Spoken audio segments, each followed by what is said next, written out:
سامعین سے گزارش کی جاتی ہے کہ ہمارے دونوں چینلز کے پلیٹ فارم سے جتنی بھی آڈیو بکس کی ریکارڈنگ کمپلیٹ ہو چکی ہے اسے خود بھی سنیں اور زیادہ سے زیادہ شیئر کرنے کی کوشش کریں، اور ہمارے سوشل میڈیا پلیٹ فارم کے لنکس ڈسکرپشن میں دیے گئے ہیں، ہمیں سبسکرائب اور فالو ضرور کریں تاکہ آپ کو ضروری اپڈیٹس ملتے رہیں، اور ہماری ٹیم کی فنانشیل سپورٹ کے لیے پیٹریون کی لنک ضرور چیک کریں۔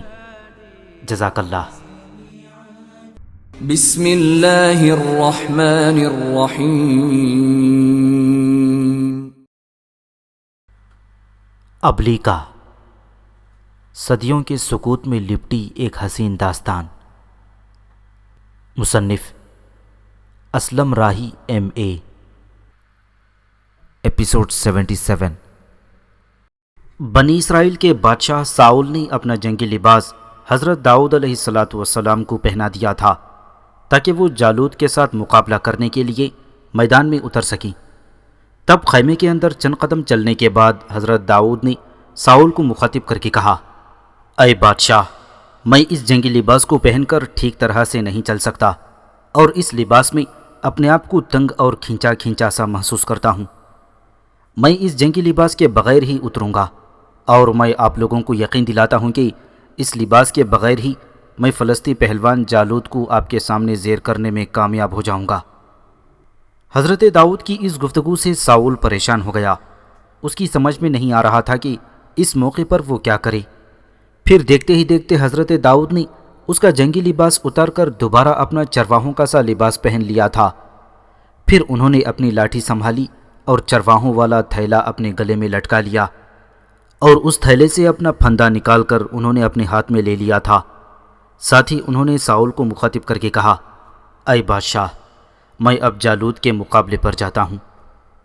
ساؤل نے جواب میں تو کچھ نہ کہا، تاہم وہ اپنے بیٹے یونتن، چچا زاد بھائی ابلیز اور داؤد کے ساتھ اپنے خیمے سے نکلا۔ تب ان سے رخصت ہو کر داؤد علیہ السلام جالوت سے مقابلہ کرنے کے لیے میدان میں اترے۔ عین اسی وقت بنی اسرائیل کے لشکر میں اگلے صفوں کی ایک چٹان کے قریب یوناف اور ارسیہ نمودار ہوئے تھے۔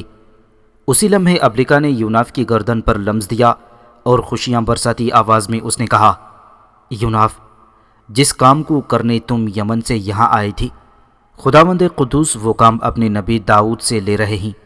تم دیکھتے ہو وہ جو نوجوان بنی اسرائیل کے لشکر سے نکل کر میدان میں للکارنے والے پہلوان کی طرف جا رہے ہیں، وہی اللہ کے نبی داؤد ہیں، اور ان کے سامنے جو اسرائیلیوں کو للکار رہا ہے وہ فلسطینیوں کا پہلوان جالوت ہے۔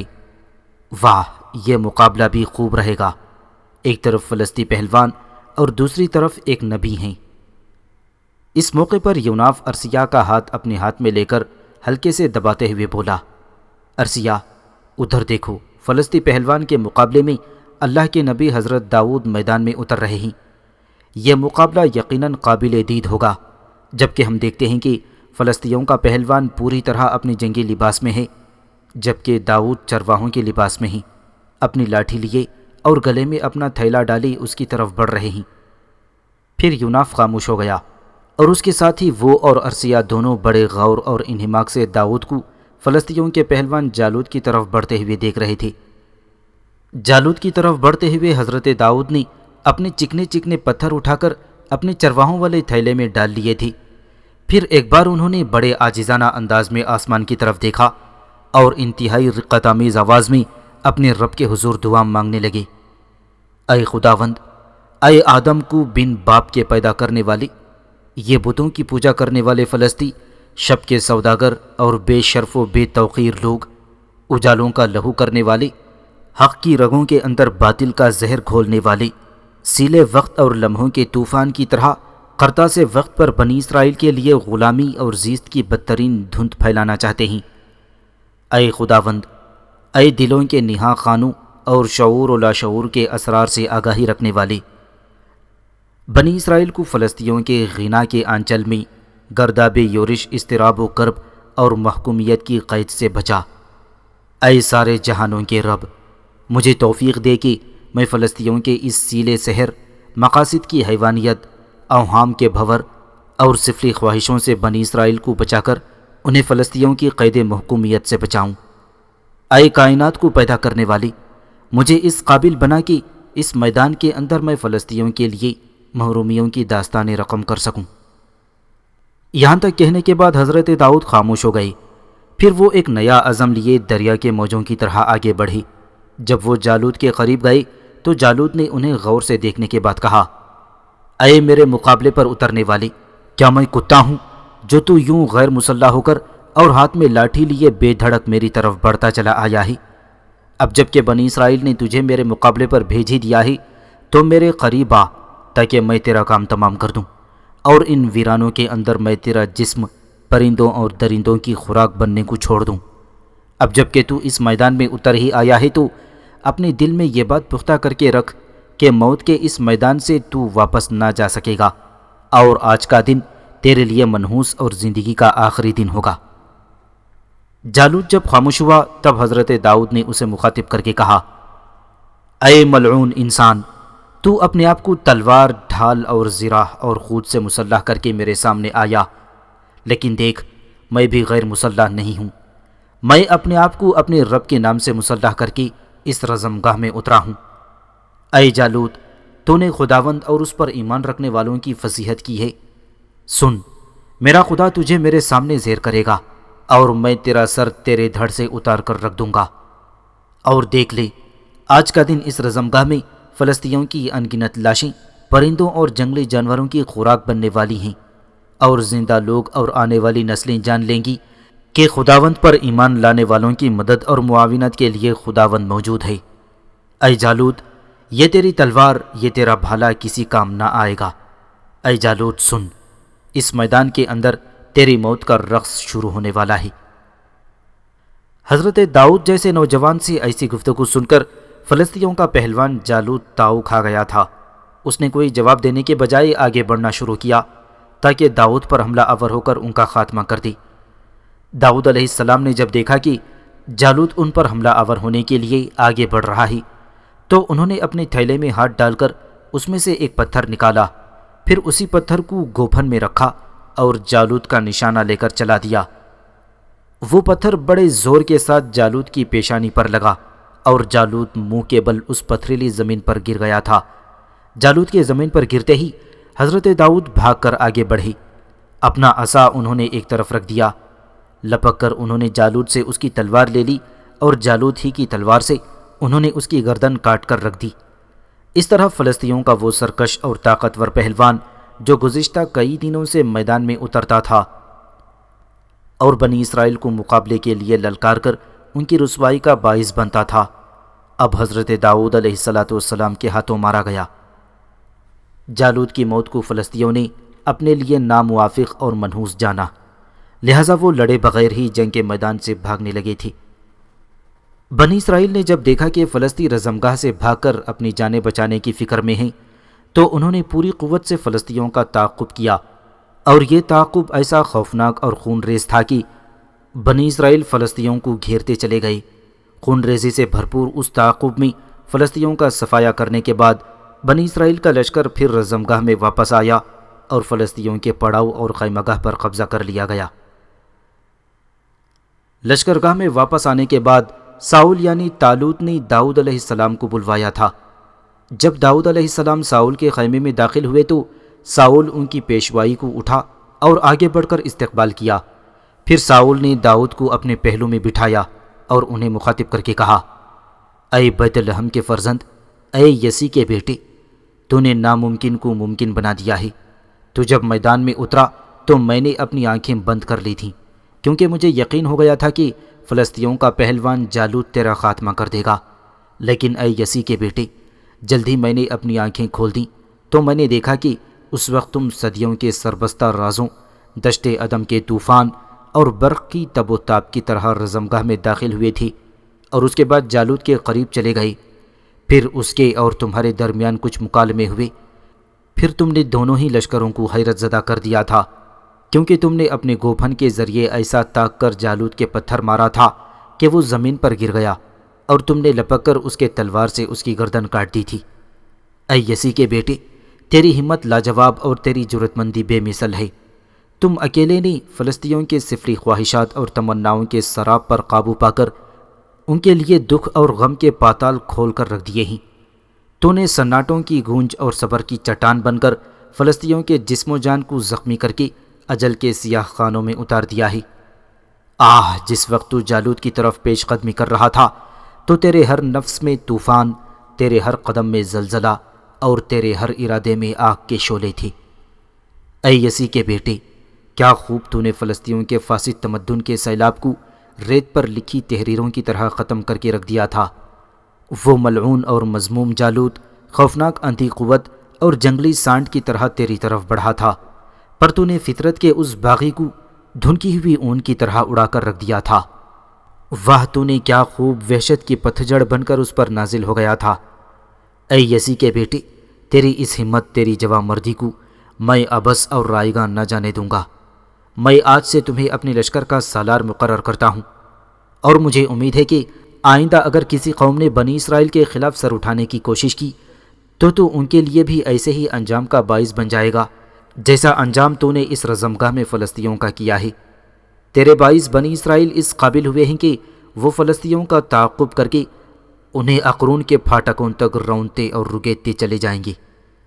اے یسی کے بیٹے، سن، جس وقت اس وادی ایلا کے اندر دونوں لشکر ایک دوسرے کے آمنے سامنے پڑاؤ کیے ہوئے تھے اور جالوت میدان جنگ کے وسط میں آ کر بنی اسرائیل کو مقابلے کے لیے للکار رہا تھا، تو میں نے اس وقت اپنے لشکر کے اندر یہ منادی کروائی کہ جو اسرائیلی جوان میدان میں اتر کر جالوت کو اپنے سامنے زیر اور مغلوب کرے گا، میں اس سے اپنی بیٹی بیاہ دوں گا۔ اے داؤد، سن، میری دو بیٹیاں ہیں، بڑی بیٹی کا نام میرب اور چھوٹی کا نام میکل ہے۔ اپنی بڑی بیٹی میرب کو تو میں نے ایک جوان کے ساتھ منسوب کر رکھا ہے اور عنقریب ان دونوں کی شادی ہو جائے گی۔ دیکھ، میری چھوٹی بیٹی میکل حسن و خوبصورتی، اخلاق و کردار اور عمدہ سیرت و صورت میں اپنا ثانی نہیں رکھتی، سو میں اپنی اس چھوٹی بیٹی میکل کو تم سے بیاہ دوں گا۔ دیکھ، اب تک میں ہی بولتا رہا ہوں، اب تو بھی کچھ بول۔ حضرت داؤد علیہ السلام نے ایک بار بڑے غور سے ساؤل کی طرف دیکھا، پھر کہنے لگے، مجھ پر میرے خداوند کا بڑا کرم ہے کہ آپ نے مجھے اپنے لشکر کا سالار بنانے کے علاوہ اپنی بیٹی میکل مجھ سے بیاہنے کا عزم کیا ہے۔ اے بادشاہ، میں آپ کو یقین دلاتا ہوں کہ لشکر کے نگران کی حیثیت سے میں بنی اسرائیل کا خوب دفاع کروں گا، میکل کو خوش رکھنے کی کوشش کروں گا اور ہر لحاظ سے آپ کے معیار پر پورا اترنے کی کوشش کروں گا۔ ساؤل نے آگے بڑھ کر داؤد کو گلے لگایا اور بولا، اے یسی کے بیٹی، قسم خداوند کی مجھے تم سے ایسے ہی جواب کی توقع اور امید تھی۔ جب ساؤل خاموش ہوا تو اس کا بیٹا یونتن آگے بڑھا، پہلے داؤد کو گلے لگایا، پھر کہنے لگا، اے داؤد، آج سے آپ میرے بھائی ہیں، جس طرح میں اپنے نفس کا خیال رکھتا ہوں ایسے ہی آپ کا بھی خیال رکھا کروں گا، اور جس طرح میں اپنی جان کی حفاظت کرتا ہوں اسی طرح آپ کی حفاظت کیا کروں گا۔ قوموں کے اس ہجوم کے اندر آپ نے بنی اسرائیل کا قد بلند اور عظمت کو دوبالا کر کے رکھ دیا ہے۔ بنی اسرائیل کی حفاظت اور دفاع میں آپ کا کردار آج سے آنے والی نسلوں کے اندر بے کرام وقت تک زندہ اور تر و تازہ رہے گا۔ اور پھر ایسا ہوا کہ ساؤل کے بیٹے یونتن نے اپنی قبا، اپنی پوشاک، اپنی تلوار، اپنی کمان اور کمربند حضرت داؤد کے حوالے کر دیا تھا اور کہنے لگا، آپ ہی ان چیزوں کے قابل ہیں۔ آج سے آپ ریوڑ نہیں چرائیں گے بلکہ جلجال شہر میں شاہی محل کے اندر رہا کریں گے، اور پھر میری عزیز بہن میکل سے شادی ہو جانے کے بعد آپ کی عزت و تکریم میں اور اضافہ ہو جائے گا۔ یونتن جب خاموش ہوا تو ساؤل نے اپنے چچا زاد بھائی ابلیس سے کہا کہ لشکر کو کوچ کا حکم دیں۔ یونتن اور ابلیس نے باہر نکل کر کوچ کو منادی کرا دی، اور پھر تھوڑی دیر بعد بنی اسرائیل کا لشکر اپنے بادشاہ ساؤل کی سرکردگی میں وادی ایلا کی رزمگاہ سے واپس جانے کے لیے کوچ کر رہا تھا۔ اپنے لشکر کے ساتھ اپنے مرکزی شہر جلجال کی طرف جانے کے لیے ساؤل ارض فلسطین کے جس قصبے اور شہر سے بھی گزرا، وہاں کے مرد، عورتوں، بچوں، بوڑھوں نے گھروں سے نکل کر اس کا اور اس کے لشکریوں کا خوب استقبال کیا تھا۔ ایسا لگتا تھا کہ ارض فلسطین کے سب لوگوں کو فلسطینیوں کے مقابلے پر بنی اسرائیل کی فتح اور کامرانی کی خبریں مل گئی تھی۔ جس وقت ساؤل اپنے لشکر کے ساتھ ایک شہر سے گزر رہا تھا، اس وقت شہر کی عورتیں دفیں اور دوسرے ساز بجاتی ہوئی نکلیں اور لشکر کے استقبال کے لیے ان میں سے بہت سی عورتیں ناچ اور گا رہی تھیں۔ کچھ عورتوں کا گیت اس موقع پر بھی بنی اسرائیل کے بادشاہ ساؤل کے کانوں پر پڑا اور وہ گا رہی تھیں: ساؤل نے تو ہزاروں کو پر داؤد نے لاکھوں کو مار کر رکھ دیا ہے۔ اس موقع پر ساؤل نے اپنے آپ کو مخاطب کر کے کہا: داؤد کے لیے تو لاکھوں اور میرے لیے فقط ہزاروں ہی ٹھہرائے گئے۔ بس ان عورتوں کے وہ بول ساؤل کے ذہن میں بیٹھ گئے۔ جہاں وہ داؤد سے جانثاری کے ساتھ شفقت کرنے لگا، وہاں ابو الفاظ سے اس کے دل میں ایک گانٹھ اور گرہ پڑ گئی تھی۔ داؤد کے سلسلے میں وہ بد اعتمادی اور بدگمانی میں مبتلا ہو گیا، لیکن ساؤل نے اپنی اس بدگمانی کو دبا کر رکھا، اور اس کا بیٹا یونتن چونکہ داؤد سے بے پناہ محبت کرنے لگا تھا، لہذا داؤد کو ساؤل نے نہ صرف یہ کہ اپنے محل میں رکھا، بلکہ اپنی بیٹی میکل کی شادی بھی ان سے کر دی تھی۔ دن گزر رہے تھے۔ ساؤل کے دل میں داؤد کے سلسلے میں جو گرہ اور بدگمانی سی ہو گئی تھی، وہ دبی دبی رہی۔ پھر ایسا ہوا کہ فلسطینیوں نے اپنی شکست کا بدلہ لینے کی خاطر بنی اسرائیل پر چڑھائی کر دی۔ ساؤل کے کہنے پر داؤد نے بنی اسرائیل کے لشکر کے ساتھ فلسطینیوں سے جنگ کی اور انہیں ناقابل تلافی نقصان پہنچانے کے بعد میدان جنگ سے مار بھگا دیا۔ فلسطینیوں کی اس دوسری شکست سے داؤد بنی اسرائیل کے اندر بے حد ہر دل عزیز ہونے لگے، اور لوگ ہر وقت ان کی تعریف کرنے لگے تھے کہ ان کی وجہ سے 2 بار فلسطینیوں کو اسرائیلیوں کے ہاتھوں شکست کا سامنا کرنا پڑا تھا۔ حضرت داؤد کے لیے بنی اسرائیل کی تعریف ساؤل کو انتہائی ناگوار گزری، لہذا اس نے داؤد کو اپنے رستے سے ہٹانے کا فیصلہ کر لیا۔ اپنے اس ارادے کی تکمیل کے لیے ایک روز ساؤل نے اپنے بیٹے یونتن اور اپنے کچھ خادموں کو طلب کیا اور انہیں مخاطب کر کے کہا: تم لوگ دیکھتے ہو کہ بنی اسرائیل کے اندر میری نسبت یسی کا بیٹا زیادہ ہر دل عزیز اور نامور ہو گیا ہے، اور اگر اس کی شہرت میں اضافے کا یہ سلسلہ اسی طرح جاری رہا تو بہت جلد وہ دن آئے گا جب بنی اسرائیل مجھے اپنی حکمرانی سے معزول و محروم کر کے داؤد کو اپنا بادشاہ بنا لیں گے، اور وہ دن میرے اور تم سب کے لیے نحوست اور بربادی کا دن ہوگا۔ لیکن میں نے فیصلہ کر لیا ہے کہ اس بربادی کے آنے سے پہلے ہی میں داؤد کا کام تمام کر کے رکھ دوں گا۔ اور اے یونتن میرے بیٹے، دیکھ میں یہ کام تیرے ذمہ لگاتا ہوں۔ تو محل سے باہر جو کھلا اور وسیع میدان ہے، وہاں داؤد کو کسی بہانے بلا اور وہاں اسے قتل کر کے وہیں اسے دفن بھی کر دیا جائے گا۔ اس کی رہائش گاہ پر حملہ نہیں کیا جا سکتا، کیونکہ اس کے گھر میری بیٹی ہے، اور اگر میری بیٹی کو خبر ہو گئی کہ میں اس کے شوہر کے قتل کے درپے ہوں تو وہ داؤد کی خاطر مجھ سے نفرت کرنے لگے گی، کیونکہ وہ داؤد کو پسند کرتی ہے، اور میں نہیں چاہتا میری بیٹی مجھ سے نفرت کرنے لگے۔ سنو اے یونتن، تو ابھی اور اسی وقت داؤد کے پاس چلا جا، تھوڑی دیر تک اس کے پاس بیٹھ کر اس سے شیریں گفتگو کر، اور پھر اسے کسی بہانے محل کے بیرون میدان میں لے آنا۔ تھوڑی دیر بعد ان خدام کے ساتھ میں بھی وہاں پہنچ جاؤں گا، اور جب داؤد تیرے ساتھ اس میدان میں داخل ہوگا تو یہ خدام اسے قتل کر دیں گے۔ اور اے یونتن، تو جانتا ہے کہ اس میدان میں بہت سے گڑھے ہیں، بس ان گڑھوں میں سے ایک میں داؤد کو قتل کرنے کے بعد دفن کر دیں گے۔ بس یہی ایک طریقہ ہے جسے کام میں لا کر ہم داؤد سے چھٹکارا حاصل کر سکتے ہیں، ورنہ یاد رکھو آنے والے دنوں میں بنی اسرائیل کے اندر داؤد ایسی شہرت اور ناموری اختیار کر لے گا کہ تم لوگوں کو اس محل اور اس کے سارے تعیشات سے محروم ہونا پڑے گا۔ اے یونتن، تو ابھی اٹھ، داؤد کی طرف جا اور اپنے کام کی ابتدا کر۔ یونتن نے جواب میں کچھ بھی نہ کہا اور اٹھ کر باہر نکل گیا تھا۔ یوناف اور ارسیہ نے جلجال کی ایک سرائے میں قیام کر رکھا تھا۔ جس روز صبح ہی صبح ساؤل اپنے محل میں اپنے بیٹے یونتن اور اپنے خدام کے ساتھ داؤد کے قتل کی گفتگو کر رہا تھا، اسی صبح یوناف اور ارسیہ صبح کا کھانا کھا کر فارغ ہوئے تو ابلیکا نے یوناف کی گردن پر لمس دیا اور فکر مند سی آواز میں اس نے کہا: یوناف، یوناف میرے حبیب، دیکھ اس جلجال شہر میں بدی کے گماشتے نیکی کے عناصر پر غالب آنے کی کوشش کرنے لگے ہیں۔ دیکھو داؤد کی شہرت سے بنی اسرائیل کا بادشاہ حسد کرنے لگا ہے، اور وہ اپنے بیٹے اور اپنے خدام کے ساتھ داؤد کے قتل کا منصوبہ بنا رہا ہے۔ ایسے موقع پر ہمیں ضرور حرکت میں آنا چاہیے اور ساؤل کے مقابلے میں اللہ کے نبی داؤد کا ساتھ دینا چاہیے۔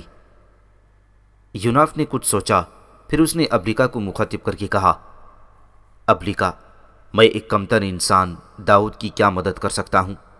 تم جانو وہ اللہ کے نبی ہیں، اور خداوند اپنے نبیوں، اپنے رسول اور اپنے پیغمبروں کی حفاظت و نگہبانی آپ کرتا ہے۔ ساؤل لاکھ کوشش کرے داؤد کو اپنے سامنے زیر کرنے کی، مگر وہ ایسا کرنے میں ہرگز کامیاب نہیں ہو سکتا۔ اے ابلیکا، تم تو صدیوں سے میرے ساتھ ہو، تم نے دیکھا نہیں دجلہ و فرات کے دوآبہ میں خداوند نے نوح کی قوم کو غرق آب کیا تھا، پر اپنے نبی اور صاحب ایمان لوگوں کو محفوظ رکھا۔ قوم عاد پر عذاب طاری ہوا، پر حضرت ہود محفوظ رہے۔ ثمود کو تباہ و برباد کیا، صالح امان میں رہے۔ ابراہیم کو آگ سے نجات دی۔ سدوم و عمورہ کی سرزمین کا نیچے کا حصہ اوپر اور اوپر کا حصہ نیچے کر کے رکھ دیا تھا، پر خداوند نے حضرت لوط کو وہاں سے نکال لیا۔ فرعون جیسے سرکش اور باغی کو بحر میں غرق کر کے موسیٰ و ہارون اور ان کے ساتھ بنی اسرائیل کو غلامی سے نجات اور امان دی تھی۔ یہاں بھی اے ابلیکا، بنی اسرائیل کا بادشاہ ساؤل ختم ہو جائے گا، پر اللہ کے نبی حکم خداوندی کے مطابق اپنا کام جاری رکھیں گے۔ اے ابلیکا، خداوند جس کسی قوم پر بھی اپنے نبی اور اپنے رسول کو مبعوث کرتے ہیں اور پھر اس قوم پر خدا کی طرف سے حجت تمام ہو جاتی ہے، اگر وہ قوم ایمان لے آتی ہے تو فلاح پا جاتی ہے، اور اگر وہ قوم اللہ اور اس کے رسول کی دعوت کو رد کر کے روگردانی اور سرکشی کی راہ اختیار کرتی ہے تو پھر ایسی قوم کے سامنے صرف دو راستے رہ جاتے ہیں۔ اول یہ کہ یا تو اس نبی اور رسول پر ایمان لانے والے لوگ خداوند سے سرکشی کرنے والوں پر غالب ہو کر انہیں اپنے سامنے زیر اور مغلوب کر کے انہیں اپنے رنگ میں رنگ لیتے ہیں، اور اگر ایسا نہ ہوا تو پھر ایسی قوم پر اللہ کا عذاب اور قہر نازل ہوتا ہے، اور ایسی قوم کو صفحہ ہستی سے مٹا کر رکھ دیا جاتا ہے۔ ابلیکا، کسی قوم کو اگر عذاب میں مبتلا کیا جاتا ہے تو یہ عذاب اس کے اعمال اور اس کے گناہوں کی سزا نہیں، کیونکہ اس کے اعمال کی سزا اور جزا تو قیامت کے روز دی جائے گی۔ سرکشی اور باقی قوم پر عذاب طاری کر کے اس صفحہ ہستی سے اس لیے مٹا دیا جاتا ہے کہ اس کے گناہ آلود رویے دوسری اقوام تک نہ پھیل جائیں۔ یوناف جب خاموش ہوا تب ابلیکا نے ایک جوش کن لمس اس کی گردن پر دیا تھا، پھر اس نے کھنکتی ہوئی آواز میں کہا، یوناف میرے عزیز، آج تمہاری یہ مبنی بر حقیقت اور نصیحت آمیز باتیں سن کر جی خوش ہو گیا ہے۔ میں تسلیم کرتی ہوں کہ خداوند اپنے پیغمبروں کی حفاظت اور نگرانی فرماتا ہے، لیکن تم دونوں داؤد کو ان حالات کی خبر دے کر ثواب تو کما سکتے ہو نا؟ یوناف نے تیز آواز میں پوچھا، دونوں سے تمہاری کیا مراد ہے، میں اور ارسیہ؟ ہاں، ابلیکا نے خوشگوار لہجے میں جواب دیا۔ اور کیا تم اس ثواب میں شامل نہ ہوگی؟ یوناف نے کسی قدر تجسس بھری آواز میں پوچھا۔ یوناف کے اس استفسار پر ابلیکا کی آہوں اور حسرتوں سے بھرپور آواز سنائی دی۔ میں اس ثواب میں کیسے اور کیوں کر شامل ہو سکتی ہوں؟ میرے لیے تو دارالعمل ختم ہو چکا ہے، اب تو میں دارالجزا کی منتظر ہوں۔ ابلیکا کی اس گفتگو پر یوناف بھی سنجیدہ ہو گیا، پھر اس نے ارسیہ کو بھی اس گفتگو سے آگاہ کیا۔ اس کے بعد اس نے اپنے چہرے پر ایک بار پھر مسکراہٹ بکھیرتے ہوئے کہا، ابلیکا، تمہاری تجویز بہت اچھی ہے، میں ثواب اور نیکی کی خاطر ابھی داؤد علیہ السلام کی طرف جاتا ہوں اور انہیں خطرے سے آگاہ کرتا ہوں۔ اس کے ساتھ ہی یوناف اور ارسیہ اٹھ کھڑے ہوئے اور اپنی ساری قوتوں کو حرکت میں لائے۔ جس وقت یوناف اور ارسیہ بنی اسرائیل کے بادشاہ ساؤل کے محل میں داخل ہوئے، اس وقت داؤد کسی کام کے سلسلے میں محل سے باہر نکل رہے تھے۔ یوناف اور ارسیہ دونوں فوراً ان کے سامنے آئے اور انہیں مخاطب کر کے کہا، اے آقا، میں آپ سے کچھ کہنا چاہتا ہوں۔ حضرت داؤد نے تعجب اور حیرت سے پوچھا، تم کون ہو اور کیوں مجھے آقا کہہ کر پکارتے ہو؟ لوگ تو بنی اسرائیل کے بادشاہ ساؤل کو آقا کہہ کر پکارتے ہیں۔ یوناف فوراً وضاحت کرتے ہوئے بولا، اے آقا، گو خداوند ہی ہر شے کا مالک اور ہر ذی روح کا آقا ہے، پھر خداوند کے بعد اگر کوئی ہستی صاحب تکریم اور آقا ہو سکتی ہے تو وہ اس کے رسول ہے، جو بشریت میں افضل ترین ہوتے ہیں، اور پھر نبی اور پیغمبر تو اپنی قوم کے لیے مثل آقا اور باپ کے ہوتے ہیں۔ اسی بنا پر میں آپ کو آقا کہہ کر پکار رہا ہوں، اور یہ جو آپ نے پوچھا ہے کہ میں کون ہوں، تو اس کائنات کے اندر میں نیکی کا ایک عنصر اور خیر کا ایک رکن ہوں۔ اس وقت میں آپ سے یہ کہنے آیا ہوں کہ بنی اسرائیل کے بادشاہ ساؤل کی طرف سے آپ کو جان کا خطرہ ہے، لہٰذا اس سے پہلے آپ اپنی حفاظت کا سامان کر لیں۔ اور میں آپ کو یہ بھی کہوں گا کہ ساؤل اس وقت اپنے ذاتی کمرے میں آپ سے متعلق۔ یوناف کہتے کہتے خاموش ہو گیا، کیونکہ اس وقت محل کے اندرونی حصے کی طرف سے ساؤل کا بیٹا یونتن بھاگتا ہوا آیا تھا، اور یوناف اور ارسیہ کی طرف اشارہ کر کے اس نے پوچھا، یہ کون لوگ ہیں؟ میں علیحدگی میں آپ سے ایک اہم موضوع پر گفتگو کرنا چاہتا ہوں۔ اس پر حضرت داؤد نے فرمایا، یہ نیک لوگ ہیں اور میرے ہمدرد و مخلص ہیں، تم جو کچھ کہنا چاہتے ہو ان کے سامنے کہہ سکتے ہو، ان سے کسی قسم کی راز افشانی اور دھوکہ دہی کی توقع نہیں کی جا سکتی۔ داؤد علیہ السلام کی طرف سے اطمینان حاصل ہونے کے بعد یونتن نے روکے بغیر کہا، میرے باپ کی طرف سے آپ کو خطرہ ہے، وہ آپ کی جان کے درپے ہے۔ آپ چونکہ اپنی نیکی، خلوص اور شجاعت اور جرأت مندی کی باعث بنی اسرائیل کے اندر شہرت اختیار کر چکے ہیں، لہٰذا میرا باپ آپ کی شہرت سے جلنے اور حسد کرنے لگا ہے، اور وہ اس شک و شبہ میں مبتلا ہو گیا ہے کہ آپ اس کے تاج اور تخت پر قبضہ کر لیں گے۔ لہٰذا میرے باپ نے مجھے حکم دیا ہے کہ میں کسی طرح آپ کو بہلا پھسلا کر محل سے ملحقہ میدان میں لے جاؤں، جہاں میرا باپ اپنے خدام کے ہاتھوں آپ کا خاتمہ کرا دے گا۔ لہٰذا میں آپ سے گزارش کروں گا کہ آپ فوراً محل سے ملحقہ میدان کی طرف چلے جائیں، اس میدان کے اندر جہاں گڑھے ہیں، اور ان گڑھوں میں سے کسی کے اندر چھپ جائیں۔ تھوڑی دیر تک میرا باپ اپنے خدام کے ہمراہ وہاں پہنچ جائے گا، اس کے بعد میں بھی وہاں آؤں گا اور اپنے باپ سے بہانہ بنا دوں گا کہ داؤد مجھے نہیں ملے، اس لیے کہ وہ محل میں نہیں ہیں اور کسی کام کے سلسلے میں باہر گئے ہوئے ہیں۔ اس کے بعد میں اپنا اگلا قدم اٹھاؤں گا، اور میرا اگلا قدم یہ ہوگا کہ میں اپنے باپ کے ساتھ آپ سے متعلق گفتگو کروں گا اور اس کے ذہن سے آپ سے متعلق شکوک و شبہات نکالنے کی کوشش کروں گا، اور اسے اس بات پر آمادہ کروں گا کہ وہ آپ کے قتل کا حکم واپس لے لے۔ آپ اس گڑھے میں اس ساری گفتگو کو سنتے رہیے، جب آپ دیکھیں کہ میرے باپ نے آپ کو معاف کر دیا ہے تو آپ اس گڑھے سے نکل کر باہر آ جائیں۔ اس طرح میری اور آپ کی موجودگی میں میرے باپ کے ساتھ یہ معاملہ رفع دفع ہو جائے گا، اور اگر میرا باپ آپ کو معاف کرنے پر آمادہ نہ ہوا تو پھر آپ اسی گڑھے کے اندر بیٹھے رہیں، اور جب میرا باپ اپنے خدام کے ساتھ وہاں سے ہٹ جائے تو پھر آپ کی حفاظت کا کوئی اور بندوبست کر لیا جائے گا۔ حضرت داؤد علیہ السلام نے کچھ سوچا، پھر کہنے لگے، ٹھیک ہے، میں تمہاری تجویز پر عمل کرتا ہوں۔ داؤد کا یہ جواب سن کر یونتن وہاں سے ہٹ گیا، اور اس کے جانے کے بعد داؤد نے یوناف کو مخاطب کر کے کہا، اے مہربان اجنبی، تو واقعی نیکی اور خیر کا کارکن ہے، یہ اطلاع دینے پر میں تیرا ممنون ہوں، اور اب میں اس میدان کی طرف جاتا ہوں جس کی یونتن نے نشاندہی کی ہے۔ یوناف نے تشکر آمیز انداز میں حضرت داؤد کی طرف دیکھا اور کہا، آپ کو ہرگز ہمارا ممنون ہونے کی ضرورت نہیں، آپ کی خدمت کرنا تو ہمارا فرض ہے، اور ایسا کرنا انسانیت کی فلاح اور فطرت کے تقاضوں کے عین مطابق ہے۔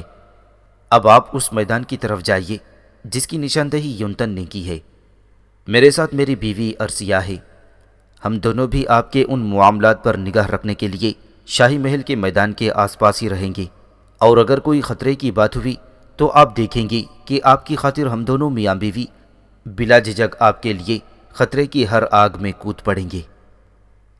حضرت داؤد علیہ السلام کے لبوں پر مسکراہٹ نمودار ہوئی، پھر انہوں نے یوناف سے کہا، اس موقع پر میں تمہارا نام نہ پوچھوں گا، میں تم دونوں کو نیکی کے کارکن ہی کہہ کر مخاطب کروں گا۔ یوناف فوراً بول پڑا، اے استاد، میرا نام یوناف ہے، اب آپ شاہی محل سے ملحقہ میدان کی طرف نکل جائیں۔ حضرت داؤد علیہ السلام نے ایک تشکر آمیز نگاہ ان دونوں پر ڈالی، پھر وہ وہاں سے چلے گئے تھے۔ یوناف نے اس موقع پر ارسیہ کی طرف دیکھتے ہوئے کہا، ارسیہ، آؤ ہم دونوں بھی شاہی محل سے ملحقہ میدان کی طرف نکلیں اور دیکھیں کہ وہاں بنی اسرائیل کے بادشاہ ساؤل اور داؤد پیغمبر کے درمیان کیا معاملہ ہوتا ہے۔ ویسے مجھے قوی امید ہے کہ اس معاملے میں ساؤل مکمل طور پر ناکام اور داؤد کامیاب و فوز مند ہو کر نکلیں گے۔ آؤ اب اس میدان کی طرف چلیں۔ اس کے ساتھ ہی وہ دونوں میاں بیوی اس میدان کی طرف چل دیے۔ جس میدان کی طرف تھوڑی ہی دیر قبل داؤد علیہ السلام گئے ہوئے تھے۔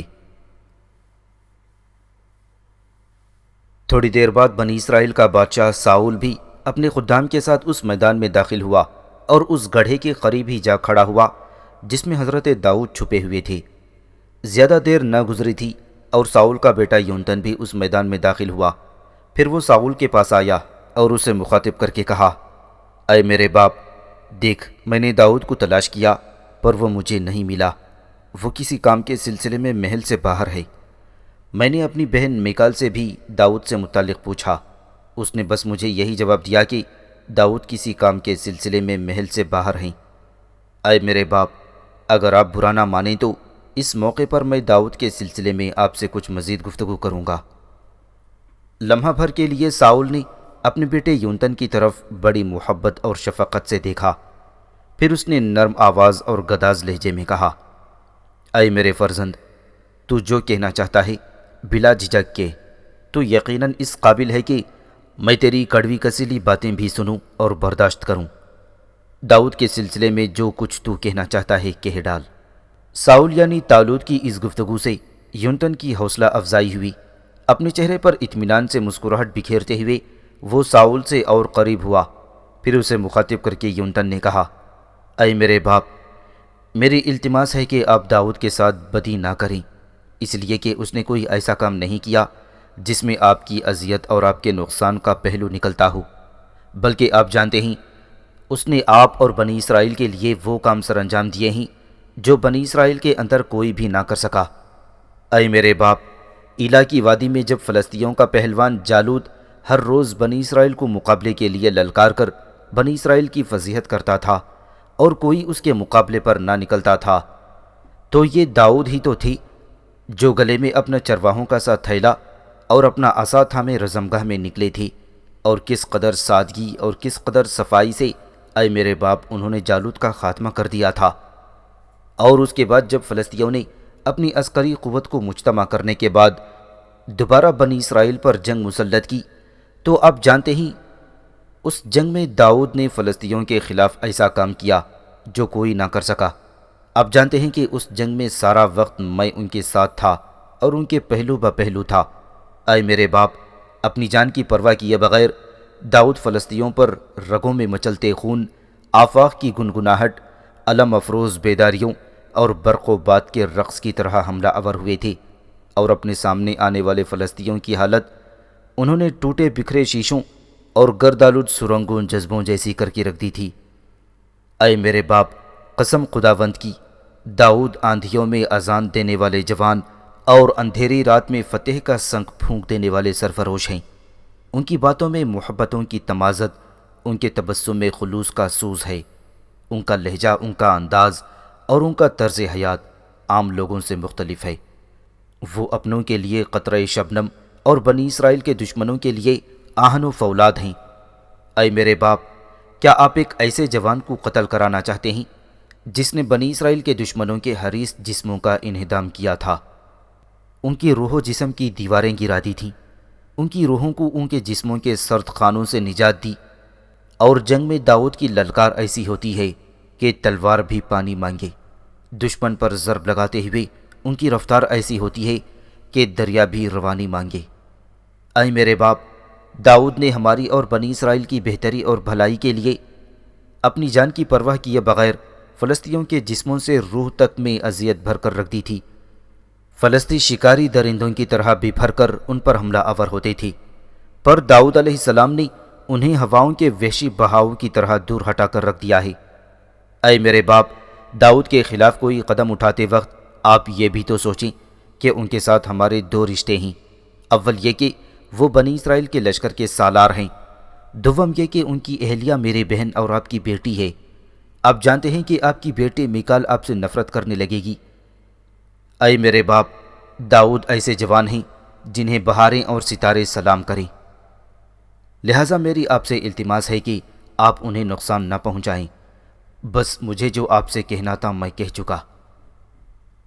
اپنے بیٹے یونتن کی اس قدر طویل اور داؤد کے لیے ہمدردی اور محبت سے بھرپور گفتگو سننے کے بعد ساؤل کی حالت آتش دان کی مرتی آگ جیسی ہو کر رہ گئی تھی۔ تھوڑی دیر تک وہ یوں خاموش کھڑا رہا جیسے منہ میں زبان نہ رکھتا ہو۔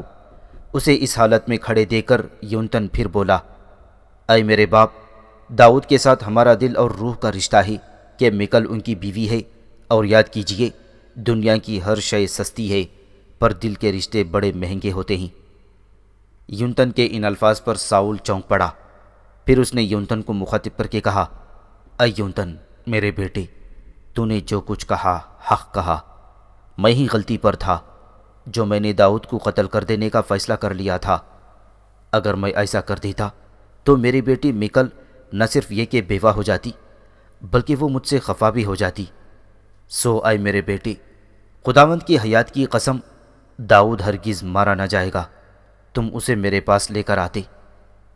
اپنے باپ کی ایسی گفتگو سن کر یونتن خوش ہوا، بس اس نے آواز دے کر داؤد کو بلوایا۔ وہ گڑھے سے نکل کر ساؤل کے پاس آئے اور انہیں ساؤل گلے لگا کر ملا اور انہیں محل کے اندر لایا گیا، اور ایک بار پھر ساؤل اور داؤد کے تعلقات خوشگوار ہو گئے تھے۔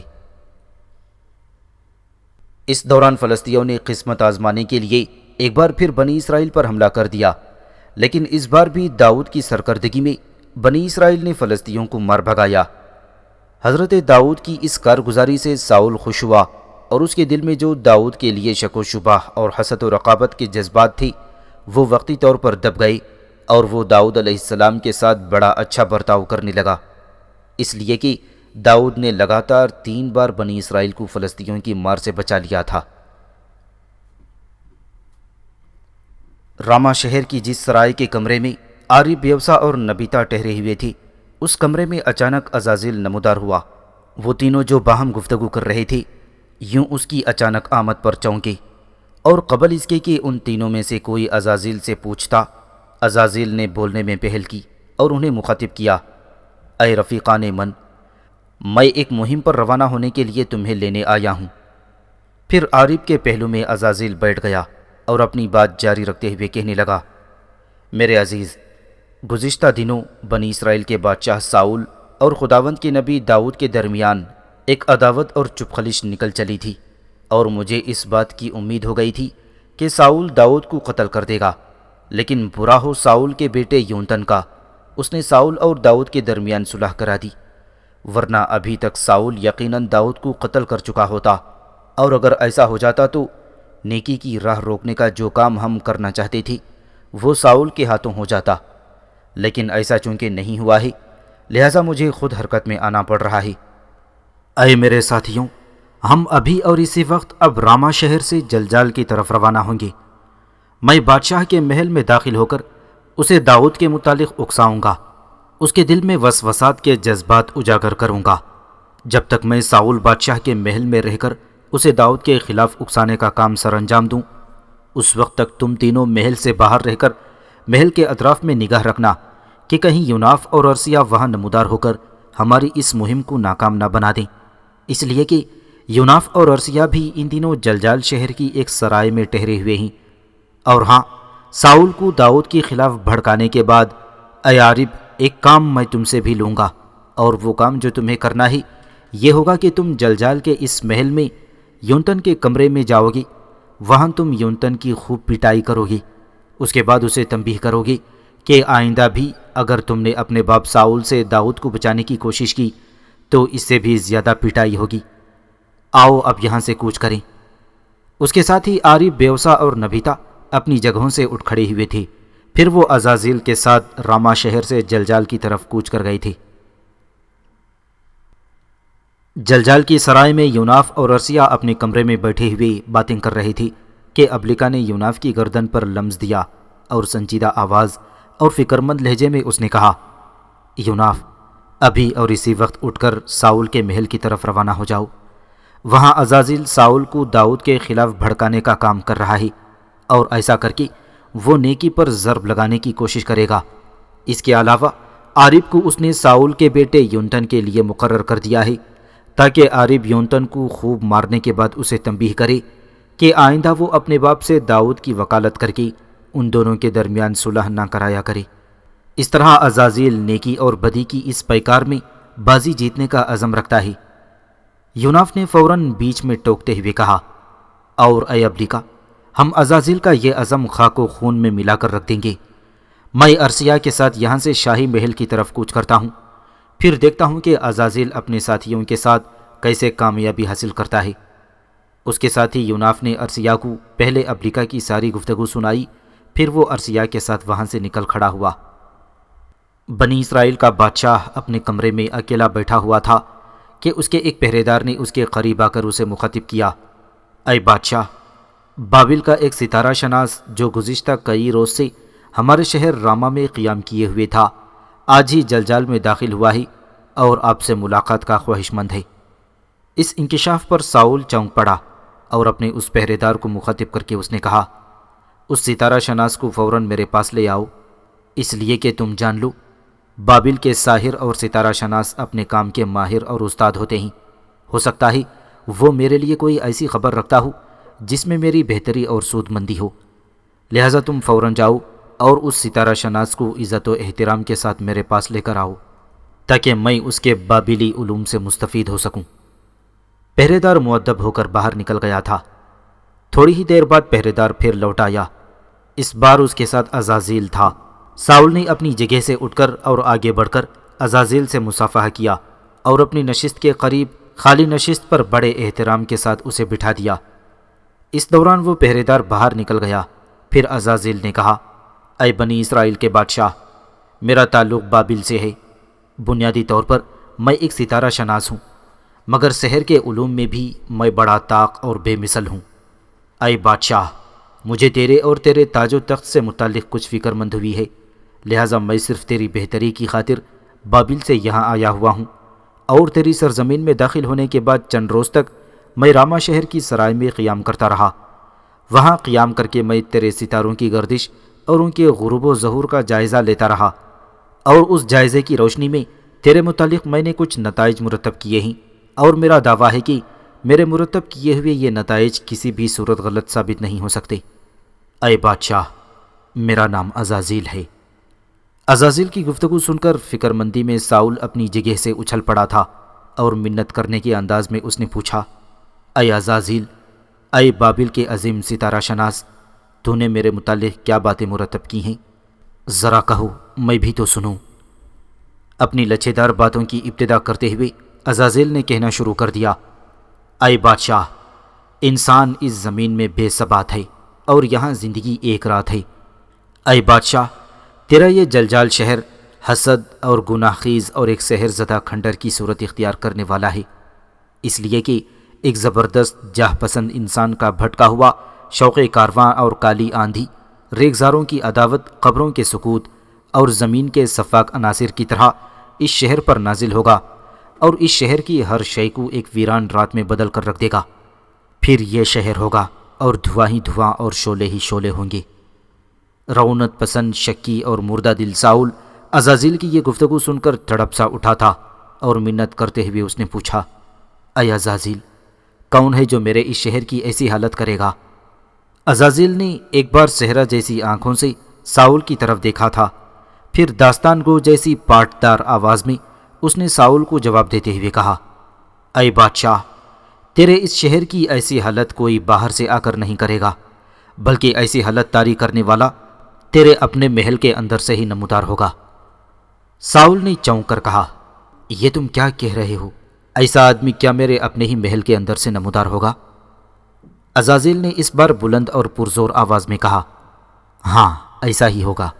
کیا اس محل کے اندر کوئی ایسا شخص ہے جس کا اس محل سے پیدائشی تعلق نہ ہو، پر وہ اس محل میں آتا جاتا، اٹھتا بیٹھتا اور رہتا سہتا ہو؟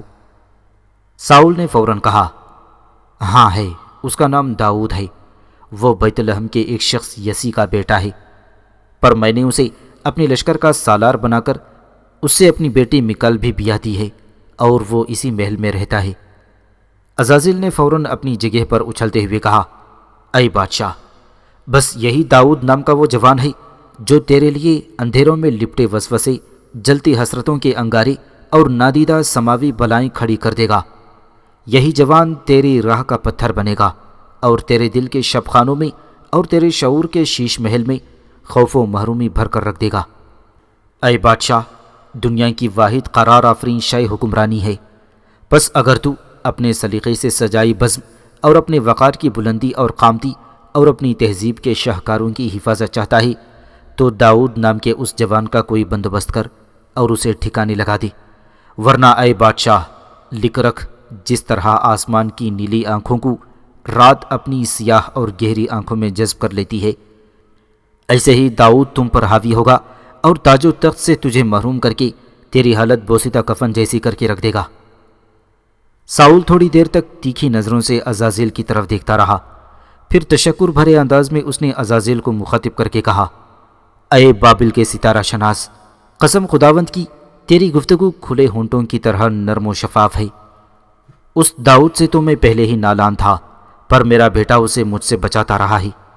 اے بابل کے ستارہ شناس، تم نے داؤد سے متعلق مجھے متنبہ کر کے میرے آنے والے دنوں کو محفوظ اور بے خطر بنا کر رکھ دیا ہے۔ اب یہ داؤد مجھ سے بچ کر نہ جا سکے گا۔ آج ہی میں اس پر اس انداز سے اپنا نیزہ برساؤں گا کہ اس کی جان کا خاتمہ کر کے رکھ دوں گا۔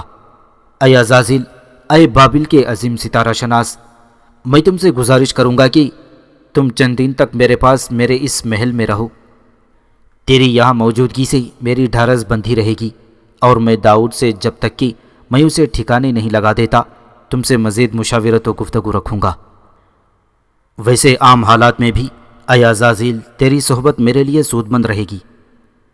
ساؤل کی اس پیشکش پر عزازیل کچھ سوچتا رہا، پھر کہنے لگا، اے بادشاہ، میں بڑے بڑے بادشاہوں کی خدمت میں حاضر ہوا، پر آج تک میں نے کسی کے محل میں قیام نہ کیا، اس لیے کہ اپنی زندگی کے لیے میں نے جو قاعدے کلیے مقرر کیے ہوئے ہیں ان کے مطابق میں کسی محل میں قیام نہیں کر سکتا۔ تاہم میں آپ سے وعدہ کرتا ہوں کہ میں اسی جلجال شہر کی کسی سرائے میں قیام کروں گا اور آپ کے پاس بھی آتا رہوں گا۔ اس طرح میری اور آپ کی صحبت باقاعدگی کے ساتھ ہوتی رہے گی۔ ساؤل نے عزازیل کی اس گفتگو سے اتفاق کیا، پھر عزازیل اپنی جگہ سے اٹھا اور انتہائی منکسارانہ انداز میں اپنا ہاتھ مصافحہ کی خاطر ساؤل کی طرف بڑھاتے ہوئے کہنے لگا، اے بادشاہ، میں اب چلتا ہوں۔ ساؤل نے اس کا ہاتھ تھامتے ہوئے پوچھا، اس قدر جلدی کیوں؟ میں نے تو ابھی آپ کی خدمت بھی نہیں کی، اور نہ ہی میں نے ابھی تک آپ کی کوئی خاطر تواضع کی ہے۔ عزازیل نے مسکراتے ہوئے جواب دیا، اب تو میں روز ہی آتا رہوں گا، پھر خصوصیت کے ساتھ خاطر تواضع کی کیا ضرورت ہے؟ ساؤل جواب میں خاموش رہا۔ عزازیل نے ساؤل کی خاموشی سے پورا فائدہ اٹھایا اور اس سے مصافحہ کر کے وہ ساؤل کے ہی کمرے سے نکل گیا تھا۔ ساؤل احتراماً اسے اپنے کمرے کے دروازے تک چھوڑنے آیا تھا۔ یوں عزازیل وہاں سے اپنا کام کر کے چلا گیا تھا۔